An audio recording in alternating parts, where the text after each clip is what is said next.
Hey guys, I'm Chris Buck and a very warm welcome to Friday Fretworks, and this week, the Beatles' secret weapon, the Fender VI.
Now, much like interest and prices in Epiphone casinos or silver-faced Fender twins exploded in the wake of Peter Jackson's Get Back documentary, another rather unsuspecting celebrity was undoubtedly found in the shape of the Fender VI, to the extent that in 2022 it was actually Reverb's biggest-selling bass guitar. Especially impressive considering at the time Fender didn't actually make one, and even more so considering that for many, it's not really considered a bass guitar, but then it's not really considered as a normal electric guitar either. So what on earth is it? Well, it's a Fender Bass VI, and considering that innumerable bands have put it to incredible use over the years, it's probably still most widely associated with the Beatles, and I think it's fair to say that from mid-1968 onwards, namely the White Album, Let It Be and Abbey Road, it was very much a secret weapon of theirs. But what exactly is a Bass VI, and who's it for, and why on earth would you use one? The Fender Bass VI, or simply the Fender VI actually to give it its official name, was released in 1961, very much in response to, it's worth pointing out, Dan Electro UB2, which had been released in 1956.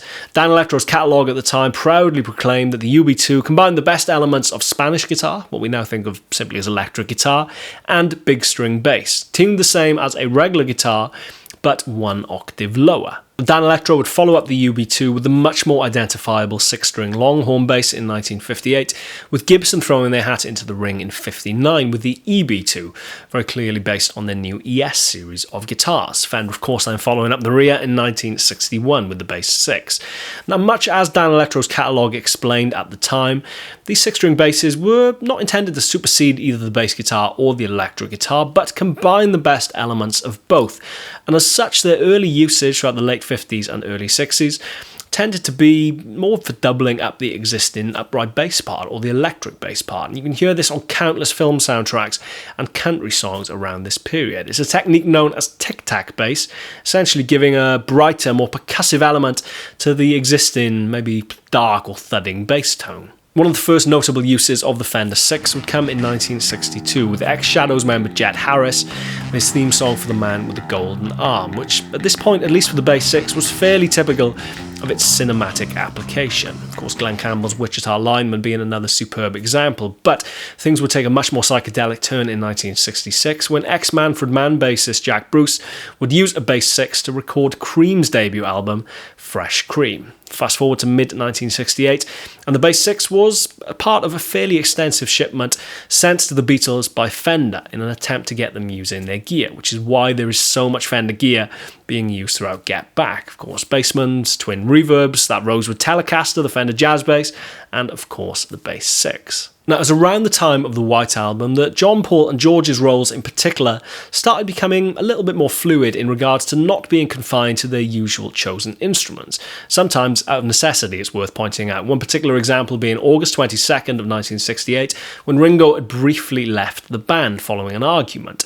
Keen to plough on, Paul jumped on drums, George on electric guitar, and John on Bass VI for back in the U.S.S.R. And why John chose to play the Bass VI as opposed to Paul's new Fender Jazz, I guess only really John could tell you, but having spent a good deal of time now with the Bass VI, I can attest to that simply by virtue of having 6 strings, it does very much feel more akin to an electric guitar than it does a bass guitar, which I guess for John, at least coming from a guitar playing background, probably felt a little bit easier to play, and we can only really assume that it was very much a practicality-based decision more than it was a sound-orientated choice. As much as it is a hybrid of an electric guitar and a bass, the Bass 6 undoubtedly does sound more like a bass guitar than it does an electric guitar. Rather unusually, there actually ended up being two bass parts then on back in the U.S.S.R.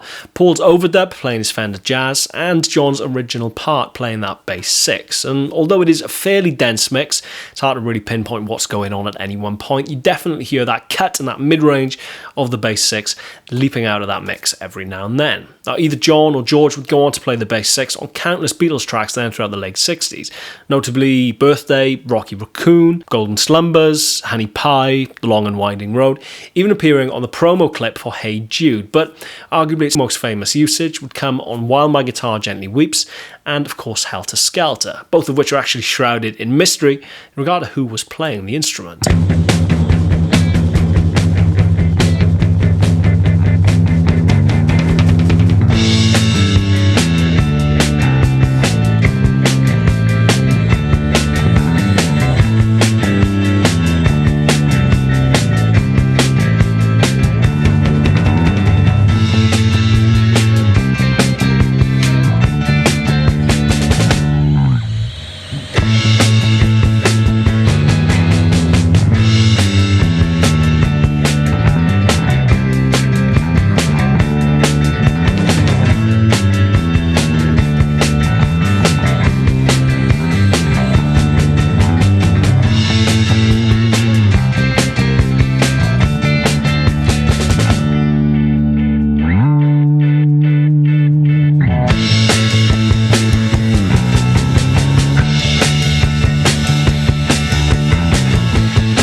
While it's pretty commonly accepted that it was in fact John Lennon playing Bass 6 on Helter Skelter, Paul was busy playing his Casino at the time. I've actually done a video breaking down that track and that tone, should you want to check it out, I shall link to above.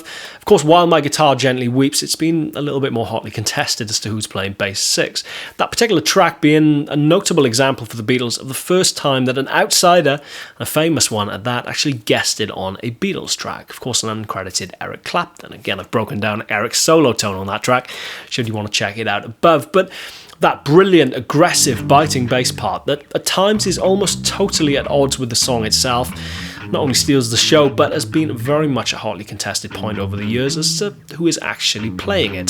Frustratingly, Paul McCartney and Rick Rubin highlighted that part extensively, gushing over it for quite a period of time on the Hulu series 321 quite recently, without ever actually alluding to who was playing it. Whoever it was that was actually playing it, it's not only a brilliant part, but to my ears at least, very much sounds like a Bass 6. You've got all of those elements undoubtedly of a bass guitar, that lower register and that lower octave, but with a cut and aggressive mid-range bark and bite that's pretty characteristic of a Bass 6. It really is a magnificent sound, even if we don't know who it is. Now, what actually happened to the Beatles-specific Bass 6 after they split has been the source of much speculation over the years, some even going so far as to suggest that it was one of the guitars stolen from Abbey Road in 1969. But even if that specific Bass 6 disappeared, the instrument as a whole went from strength to strength, while still maintaining a bizarrely low profile.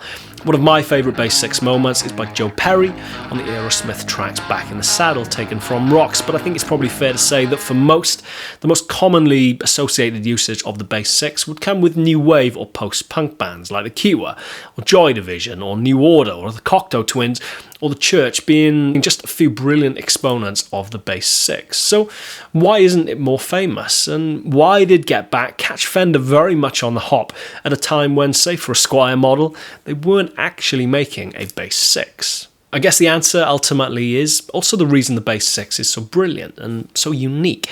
It's not a bass guitar, but then it's not an electric guitar either. It is very much its own thing, and much like Rhett Shull suggested in his superb video on the Bass 6 last month, I guess as such it could be accused of having something of an identity crisis, as it's not really easily categorized. It's tic-tac bass, it's spaghetti western, it's rock and roll, it's proto-metal, it's new wave, it's post-punk, it's pop-punk. It's all of these things. It's a superbly versatile instrument that simultaneously has a mass cult following, but apparently very little commercial value. Let's face it, as much as it is exciting to see Fender reissue it now with the Vintera 2 series, if they were selling well in the first place, they never would have stopped making them. And even for someone like myself, who is a guitar obsessive and loves to make videos on the more esoteric side of guitar history, admittedly, the Bass 6 was a bit of a blind spot for me, but having spent a good deal of time with one now, I'm definitely more than sold on its virtues. It really is a brilliant instrument, and I'm intrigued more than anything to see whether I can start incorporating it into the band. It's not really going to be a given. It is an unusual beast to say the least, but very excited to see where it takes me. Now, I guess one of the more common questions that you get with the Bass 6 is that, can you play lead guitar on it? And hopefully this clip of the outro will prove the point that even if you can, not necessarily to say that you should. As ever, I'm Chris Buck. Thank you very much for watching. Please subscribe, hit the bell icon if you haven't already, and I shall see you next week for another episode of Friday Fretworks. Cheers guys, take care, see you soon.